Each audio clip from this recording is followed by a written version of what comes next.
Hello. I have been meaning to make this video for quite some time, but I haven't been able to do it because I got so completely sucked up in the circus of webinars. Now, for the next few days, I don't have any webinars to speak at, so I thought this is probably a good time for me to make this video, which I think is important in many ways.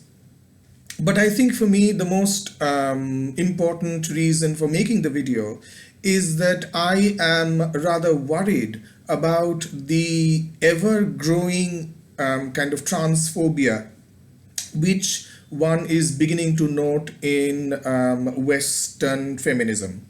And I am baffled by it, I am disturbed by it, and I'm very upset about the way in which Western feminism has found a way to become patriarchal. I am happy that that is not yet the case over here in India, because I believe that right now we still have feminists who are actually trans-inclusive in India. I was recently very happy to hear the presentation of Matangi Krishnamurthy, who teaches at IIT Madras. And in her presentation on the body in feminism, she certainly made it a point to include the trans body, which I thought was very encouraging for people like me who want to see feminism as a very generous politics, as an inclusive politics. And so I thought that this particular essay, which I'm going to discuss today, is a fairly important essay, especially for those who are interested in transgender studies. The essay is going to be the one by Susan Stryker. She wrote this essay for a conference, most probably in 1993, and it was published in 1994 in the journal Gay and Lesbian Quarterly, Duke University Press.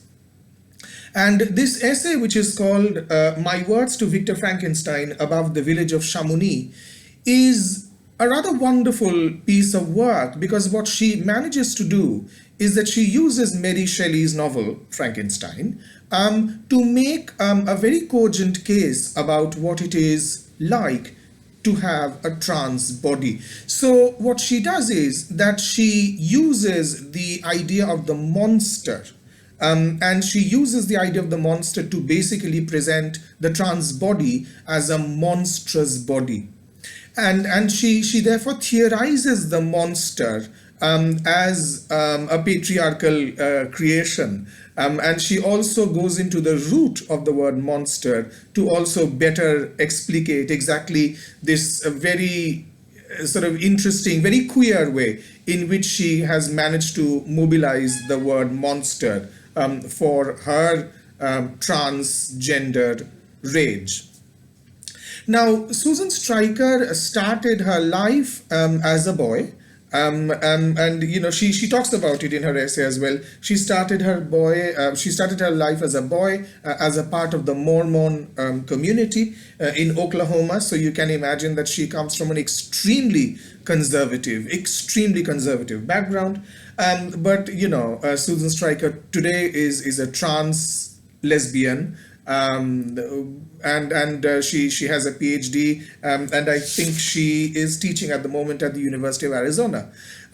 So what we really have in this extraordinary essay by Susan Stryker is her way of using Mary Shelley's text to create a framework, as it were. And she does not mean it to be the only viable framework, but it is a very useful, a very generative framework with which to understand the trans identity, the trans body, the trans subject.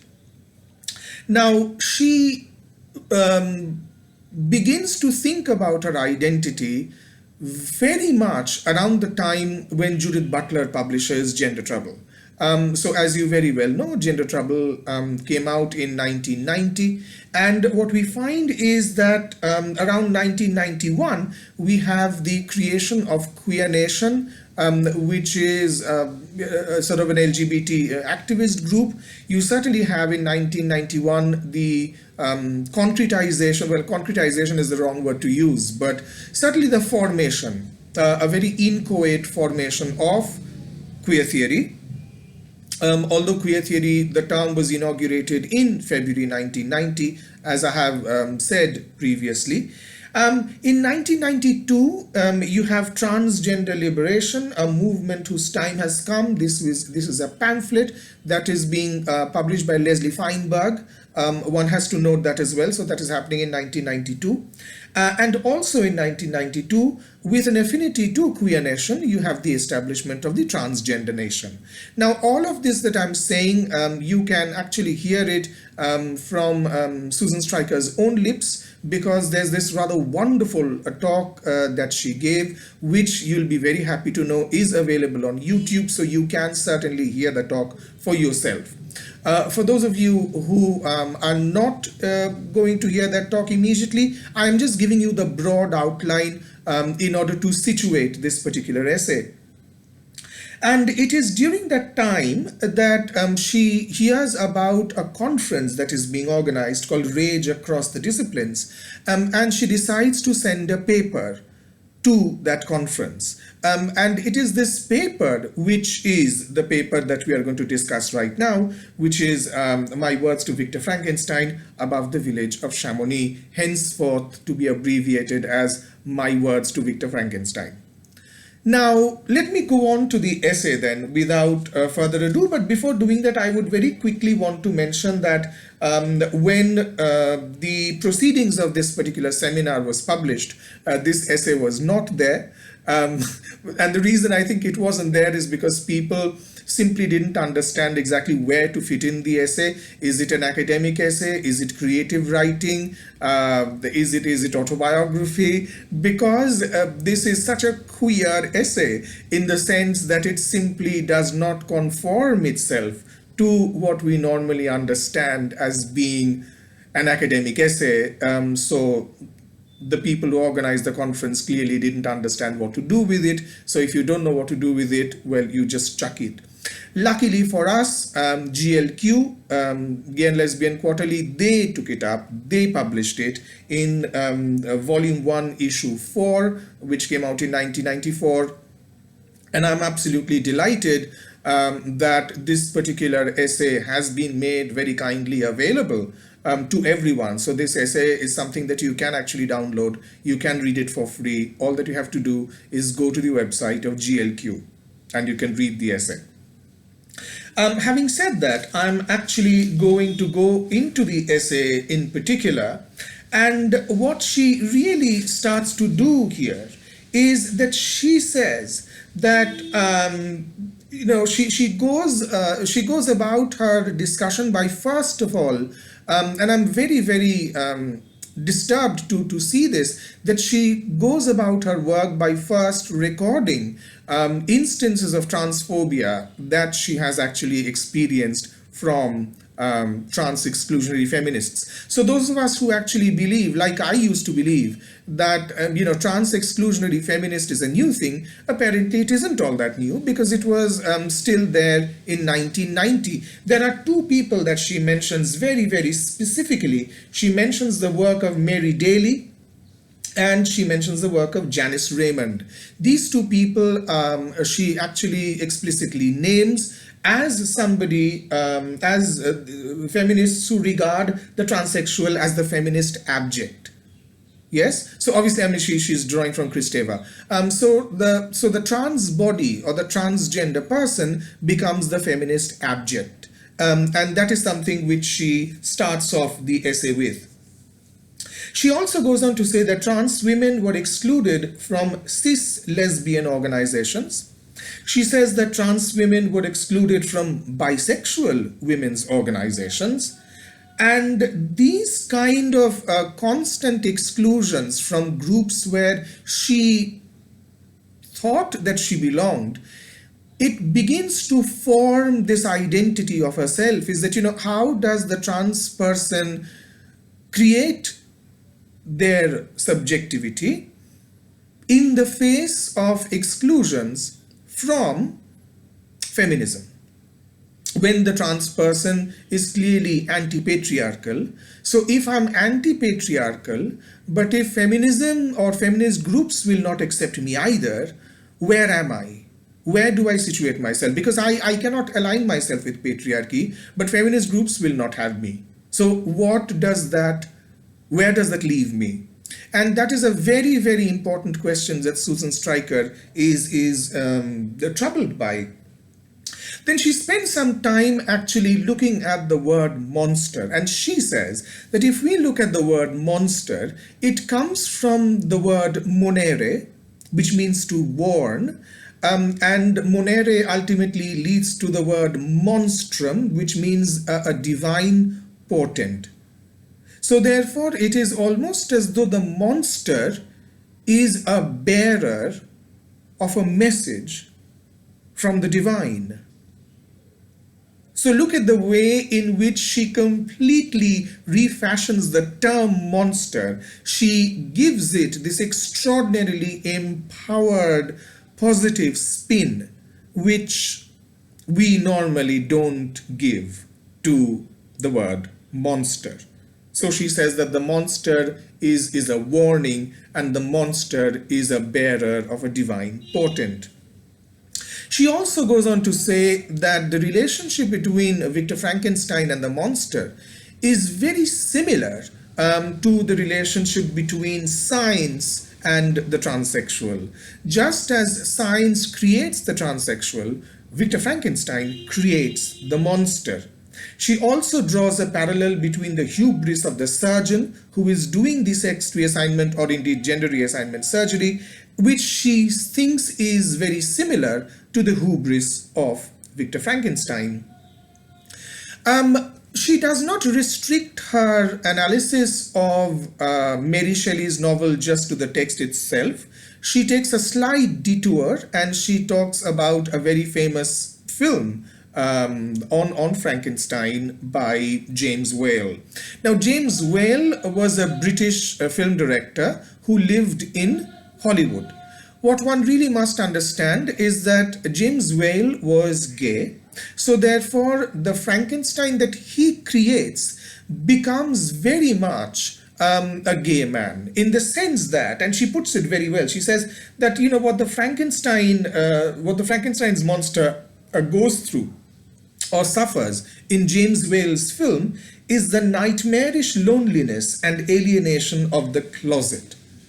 So in James Whale's narrative or in James Whale's film, the monster is somebody who is in the closet, who is going through a nightmare, who is clearly extremely lonely and extremely unhappy. And this is where Susan Stryker also marks her own divergence, because she claims the monster as somebody who is quick-witted, agile, strong, and eloquent. So there is again that kind of refashioning that she does of Mary Shelley's Frankenstein, which I think is rather remarkable. Now, this is where the essay moves into the autobiographical sphere, because she then takes us back to the time when she was a man and her partner, her girlfriend, was giving birth. And there is a remarkably sort of, almost visceral description, which I definitely want you to read, where she describes the birth of her daughter to her partner. And she talks about the way in which during this whole process, what begins to happen is that she begins to understand the contours of her exclusion. That, I think, is something that I would want to space some time on. How is she being excluded? Exactly what is the contour of her exclusion? Now, she gives you sort of 5 points, as it were. Well, actually, 4 points. The first point is that in the body I was born with, I was invisible as the person I want to be. So that is the first exclusion. The body that she was born with made her aspired identity invisible because she wanted to live like a woman, but she was born with the body of a man. So therefore what happens is that her aspired identity becomes invisible simply because of the body that she was born with, the body that was sexed male. We'll come to that later. The second point that she mentions, which I think is very important, is that she says that the invisible, invisible as queer because body made desire look straight. This I thought was a very powerful point, because you see, her desire, this is something that I think I would want you to concentrate on very, very carefully. Her desire was basically a lesbian desire. Her desire was a lesbian desire because she felt that she was a woman who was attracted to women, but because she had the body of a man, because she was gender assigned male at birth, her desire was misrecognized as heterosexual. So we very often talk about misgendering now, which is something that we should all be a little careful about, because, contrary to what, Jordan Peterson may say, I think it is actually a completely violent act when somebody wants to be addressed by a particular pronoun and you refuse to do that, because you believe that there are only two pronouns and everybody should stick to it. So I think that's an incredibly violent thing to say, but I'm not going to digress into Jordan Peterson right now. But that act of misgendering somebody, of actually using a pronoun that is not the pronoun that they would wish to be applied to them, that is misgendering. So misgendering is something that we are now aware of. But what Susan Stryker talks about is also kind of missexualizing, because her desire is being misread as heterosexual when it is actually not heterosexual desire at all. I mean, it's a homosexual desire. But that is something which is being misread as heterosexual. Very important point over here to make. Also, as a lesbian, she is invisible to women. This is something that I've already told you, because then there was this particular notion that if you are a woman, you would automatically have to be a heterosexual woman. So therefore, as a lesbian, she's invisible. And as a trans, she's invisible to lesbians, because lesbians believed themselves to be those people who are born with gender assigned female at birth, who are attracted to other gender assigned female at birth. Susan Stryker was born male, so therefore she was invisible to lesbians. So she's invisible to lesbians, she's invisible to heterosexual women, she is invisible to straight people, she is invisible pretty much to everyone, in the same way that, so therefore, if she's invisible on so many fronts, do we therefore begin to understand that she practically almost doesn't exist except as a monster? Because in so many ways, she then becomes an anomaly, she becomes a freak. And she becomes a freak not through any fault of herself, she becomes a freak simply because people do not recognize her the way she wishes to be recognized. Now, this is where what she also talks about is something which she calls the transgender rage. Now, I would actually want to focus a little bit on transgender rage, because what she's saying in transgender rage is, so what is this rage? Where is the rage coming from? She says that the rage comes from an inability to foreclose the subject in failing to satisfy norms of gender embodiment. So the anger that she experiences, the rage that she experiences, that anger comes from the frustration that she cannot form the subject that she wants to form. She cannot form that subject and she cannot form that subject because she is failing to satisfy the norms of gendered embodiment. So just because she is not gendered the way in which patriarchy would want her to be gendered, she is failing to claim a subject position for herself. And it is this failure to claim the subject position for herself which is creating the rage. I cannot be the subject that I want to be, because if I have to be a subject, then I will have to do certain things which I don't wish to do. So that is where the rage is coming from. She also talks about something called queer fury.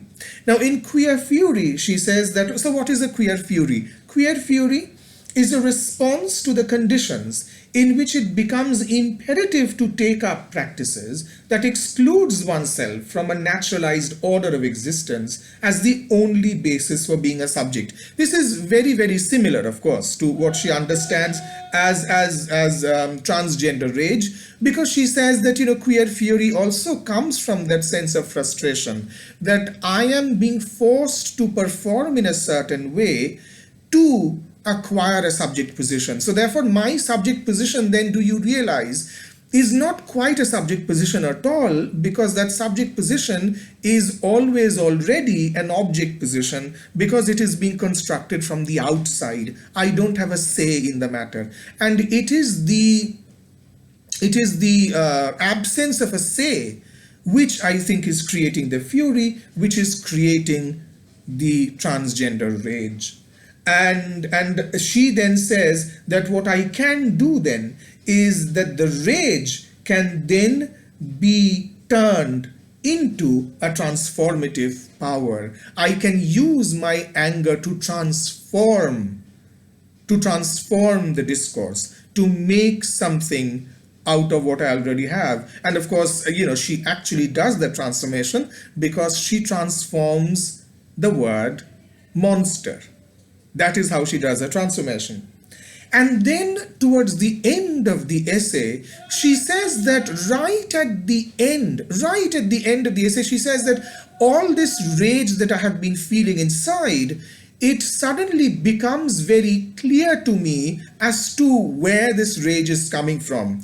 The rage finally finds a focus. And what is that focus?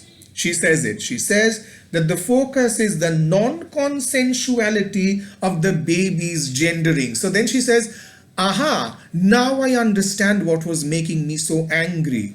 What was making me so angry is that my child has been declared as my daughter without her consent. That is where she ultimately ends the essay. Well, I mean, towards the end. So she then says that this act of gendering is very, very violent, because she says that gendering therefore transforms the flesh into a useful artifact. Gendering transforms the flesh into a useful artifact. Unless you are gendered, society will have no use for you. This, of course, is very, very similar to what Michel Foucault says. You remember, docile body, usable body. So therefore, what she says is that my rage is coming from the fact that unless a person is gendered in a certain way, the person does not become useful as an artifact.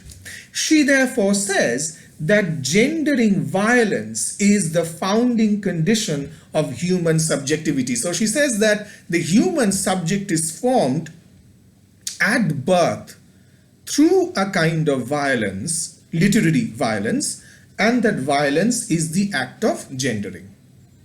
So gendering violence, the violence that genders, that is what creates the human subject. So then when we are saying that, I wish to attain a subject position, you will have to ask yourself, how much is that subject position your own creation, and how much of that subject position has already been created for you in advance?